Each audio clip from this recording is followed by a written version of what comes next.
आपके इस चैनल के माध्यम से सबसे पहले आपके जो श्रोतागण हैं उनको मैं नंदन करता हूं। देखिए, मेरा नाम डॉक्टर जगजीत कुमार पांडे है।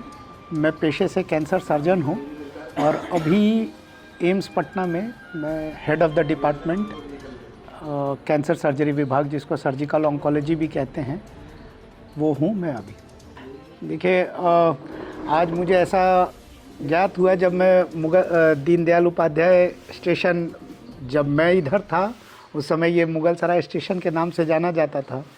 आज मैं उतरा, मेरे लिए एक तरीके से जो एक शब्द होता है नॉस्टैल्जिक, मुझे ऐसा फील हुआ।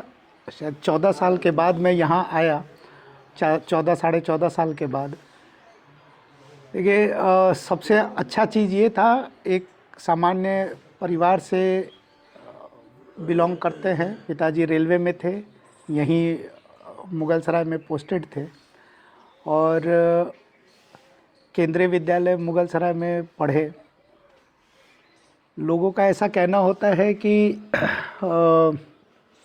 ऊपर शायद जिस भी पायदान पे पहुंचा, उस पायदान पे पहुंचने में सिर्फ मेरी पढ़ाई नहीं, अपने जो लोग थे यहाँ के मुगल सराय के, उन लोगों का भी, पिताजी के साथ साथ उनके साथ काम करने वाले लोग, उन सब लोगों का भी इतना अभूतपूर्व प्यार मिलता था और साथ में इतना आशीर्वाद रहा कि आज कई बार लोग मुझे बोलते हैं कि अरे डॉक्टर साहब, इस उम्र में आप HOD बन गए हैं। इसके लिए मैं यहाँ के लोगों का वो प्यार और आशीर्वाद ही मानता हूँ जो आज इस पायदान पे आदमी पहुँच पाया है। देखिए, सारी चीज़ों के बाद मैं ये सबसे ज़्यादा जो ज़रूरी होता है, जगह नहीं, इंसान की जो मनोस्थिति होती है वो उसको आगे बढ़ाती है।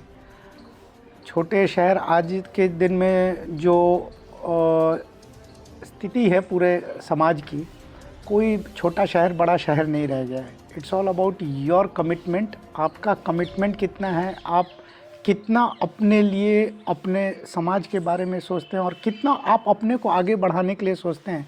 अगर ऐसा नहीं होता तो क्रिकेट जगत में एक बहुत बड़ा नाम है महेंद्र सिंह धोनी। वो जिन जगह से आके और जितना ऊपर का पायदान पे वो पहुँचे, शायद वो संभव नहीं हो पाता।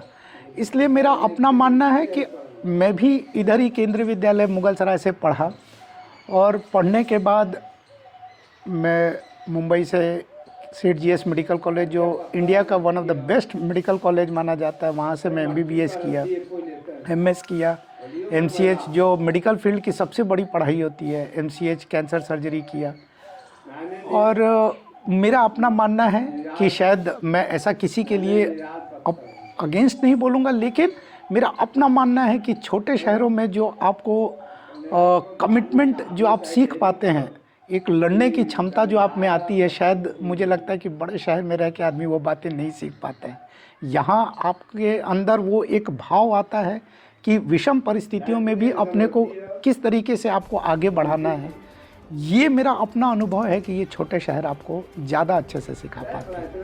ठीक है, मैं सबसे पहले कैंसर के बारे में, इसलिए भी मेरा सारा एक तरीके से समझिए मैं उसी के लिए जीता हूँ। मुझे इतना कैंसर के मरीजों के इलाज के लिए मैं सबसे पहला एक जो बात कहना चाहूँगा कि अक्सर मैं कई सभाओं में जाता हूँ। मैं एक छोटा कार्यक्रम चलाता हूँ, कैंसर हारेगा बिहार जीतेगा। जब मैं गया, खैर इसको कई लोगों ने कहा कि आप इसको विस्तृत रूप दीजिए, कैंसर हारेगा देश जीतेगा, लेकिन ठीक है, वहाँ एम्स पटना में हूँ और वहाँ मैं एक चीज़ का अनुभव किया, वो बेल्ट या ईस्टर्न यूपी, ये सब बेल्ट जो हैं जहाँ पे अभी जागरूकता की कमी है। हम अक्सर देखते हैं कि लोग हमारे पास चौथे स्टेज में पहुँचते हैं, क्योंकि गांव देहात में जब भी इस तरीके की बीमारी होती है, गांव के ही डॉक्टर कुछ इलाज करते रहते हैं, प्रखंड में जाता है, प्रखंड के बाद मरीज शहरों में पहुंचता है और जब तक वो बड़े संस्थानों में पहुंचता है तब तक बहुत लेट हो गया होता है।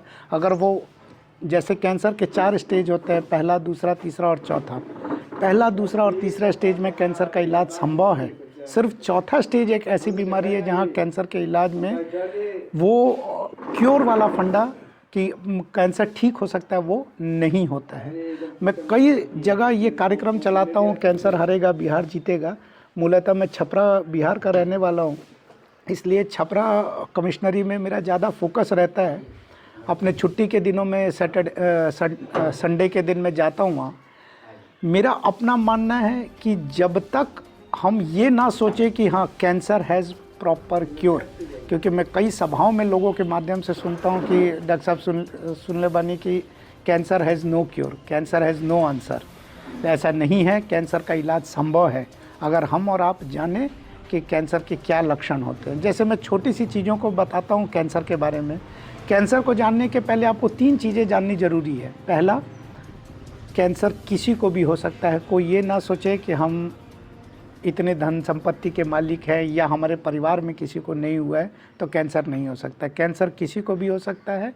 कैंसर किसी उम्र में हो सकता है, 2 महीने के बच्चे में भी हो सकता है और 80 साल के वृद्ध में भी हो सकता है, और शरीर के किसी भाग में हो सकता है, सिर से लेकर पैर तक। तो हम कैसे जानेंगे कि कैंसर के क्या लक्षण हैं?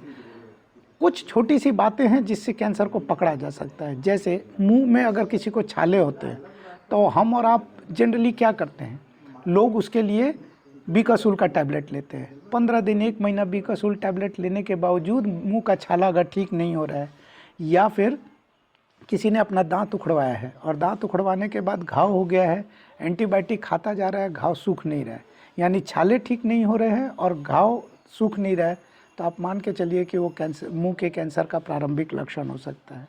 किसी महिला तो छोड़ दीजिए, पुरुष भी कहीं पे भी चेस्ट में अगर गिल्टी है, अगर स्तन में किसी को गिल्टी है तो वो भी कैंसर का एक प्रारूप हो सकता है। उसी तरीके से बार बार किसी को खांसी हो रहा है, बलगम में खून आ रहा है, तो वो फेफड़े के कैंसर का प्रारूप हो सकता है। अक्सर लोग ये इसको मानते हैं कि ये टीबी होगा, लेकिन टीबी के साथ साथ ये कैंसर का भी, फेफड़े के कैंसर का प्रारूप हो सकता है।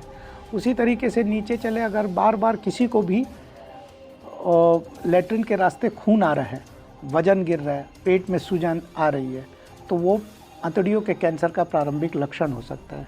बार बार पेशाब के रास्ते किसी को खून आ रहा है तो वो पेशाब की थैली का या किडनी का कैंसर हो सकता है। उसी तरीके से कोई महिला जो 45 साल से ऊपर की महिला है, जिनमें मासिक आना बंद हो गया, उसके बावजूद उनको अगर बच्चेदानी के रास्ते खून आ रहा है तो बच्चेदानी का या बच्चेदानी के रास्ते का वो कैंसर हो सकता है। उसी तरीके से शरीर के किसी भाग में भी अगर गिल्टी है और वो गिल्टी का आकार लगातार बढ़ता जा रहा है तो वो कैंसर का प्रारंभिक लक्षण हो सकता है। और मैं कह रहा हूँ हो सकता है, मतलब नहीं भी हो सकता है, और भगवान ना करे किसी को हो, क्योंकि कैंसर का डॉक्टर हूँ और मैं ये बात जानता हूँ कि कैंसर से एक इंसान नहीं, पूरा परिवार तबाह हो जाता है। लेकिन कम से कम इस तरीके के लक्षण हो तो ज़रूर डॉक्टर के पास जाएं, कैंसर के डॉक्टर के पास जाके अपना जो भी जांच है वो जांच करवाएं, और ना हो आराम से घर में सोएं। अगर होता है तो कम से कम शुरुआती लक्षण में ही हम इसे पकड़ लें। और इसी का ये असर हुआ, जो मैं हर गांव-गांव में जाके ये अपने सभा करता हूँ, उसका असर ये हुआ कि अब मेरे पास एक बड़ी तादाद में उस छपरा कमिश्नरी यानी छपरा, सिवान, गोपालगंज ज़िलों से बड़े मात्रा में लोग मेरे पास अब शुरुआती स्टेज में पहुंचने लगे। देखिए, कैंसर इस तरीके से इसका संक्रमण नहीं होता जैसे टीबी, यानी कि जैसा आज तक हम लोग सुनते हैं ट्यूबरकुलोसिस में, इस तरीके का कोई संक्रमण नहीं है। देखिए, कैंसर खुद से भी हो सकता है और परिवारों में भी होता है। कई ऐसे परिवार को जानता हूँ जहाँ 3-3, 4-4 लोग एक ही परिवार में कैंसर के रोगी होते हैं।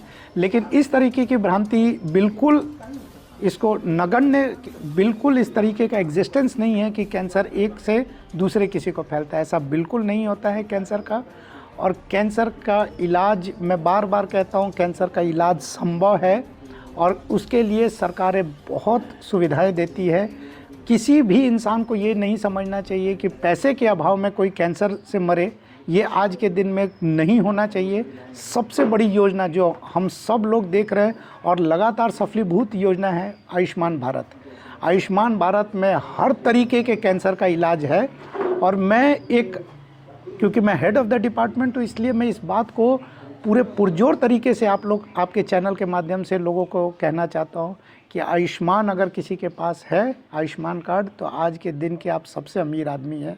क्योंकि जिस दिन भी आयुष्मान कार्ड लेके मरीज़ भर्ती हो जाता है, उसका 1 रुपया तो छोड़ दीजिए, 50 पैसे का भी खर्च नहीं होता है। ठीक है, मैं इस बात को, आपकी बात को मैं नकारूंगा भी नहीं। बहुत भीड़ है और उसके पीछे का एक कारण भी होता है लोगों को एक विश्वास। और शायद वही विश्वास देख के भी हम लोगों में एक काम करने का एक जज्बा रहता है कि उस विश्वास पे हम खरे उतरें। और सरकार, केंद्र सरकार की यही पहल भी है, शायद इसीलिए एक एम्स से आज 22 एम्स हो गए। उसका कारण यही है कि एम्स को ही बाकी जगह लोगों तक, पहले लोग उठ के एम्स जाते थे, अब कहा जाता है कि एम्स उठ के लोगों के पास जा रहे हैं। कई जगह एम्स बना है और एम्स का आप देखिए यूपी में 2 एम्स है, बिहार में 2 एम्स, दूसरा एम्स बनने जा रहा है। सो एम्स में ये चीज़ें हैं, एक कमिटमेंट है, लोगों को एक विश्वास रहता है। भीड़ ज़रूर है लेकिन लगातार सुविधाएं भी बढ़ती जा रही हैं। और ये चीज़ ज़रूर है कि देखिए अक्सर एम्स में ऑनलाइन जो अपॉइंटमेंट का प्रोसीजर है कि आप घर में बैठे हुए ही डॉक्टर का अपॉइंटमेंट ले सकते हैं, इसकी सुविधा हो गई है। हाँ, ये ज़रूर मैं कहूँगा कि आपकी बात से भी मैं सहमत हूँ कि भीड़ बहुत है, इसीलिए कई बार थोड़ा इलाज में टाइम लगता है। बट इतना मैं आश्वस्त आपके चैनल से ज़रूर करता हूँ कि you will get the best treatment possible world wide AIIMS के अंदर। एम्स में वो हर लगभग एम्स में वो सुविधाएं हैं या लगातार बढ़ती जा रही है जिससे आपको विश्व के अच्छे से अच्छा ट्रीटमेंट मिल सके।